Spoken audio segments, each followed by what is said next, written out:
বিশ্বস্ত কর্মী এবং ইমানদার মানুষগুলো আমাদের লাগবে, যারা বুকে অস্ত্র নিতে পারবে। এবার নির্বাচনে অস্ত্র বুকে নিয়ে জামাত ঠেকানোর বার্তা দিলেন যুবদল নেতা।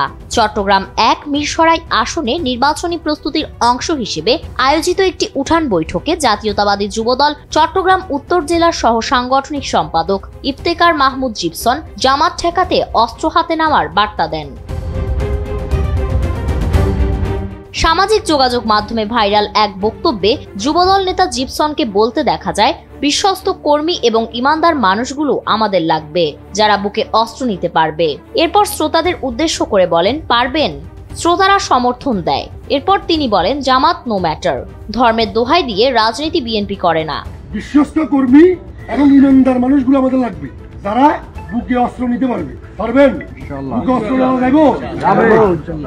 জামাত নো ম্যাটার, ধর্মের রাজনীতি, ধর্মের দোয়াজি রাজনীতি বিএনপি করে না। আগামী জাতীয় সংসদ নির্বাচনে চট্টগ্রাম ১ আসনে বিএনপির মনোনীত ধানের শীষ প্রতীকের প্রার্থী নুরুল আমিন চেয়ারম্যানের সমর্থনে একটি উঠান বৈঠকের আয়োজন করা হয়। চট্টগ্রাম উত্তর জেলা বিএনপির সাবেক সদস্য ও বারিয়ারহাট পৌরসভা বিএনপির সাবেক আহ্বায়ক দিদারুল আলম মিয়াজির নির্দেশনায় ২ নং হিঙ্গুলি ইউনিয়নের আওতাধীন ৩ নং ওয়ার্ড বিএনপি অঙ্গ ও সহযোগী সংগঠনের উদ্যোগে আয়োজিত উঠান বৈঠকের বক্তব্যে এ পরিকল্পনার কথা বলেন তিনি।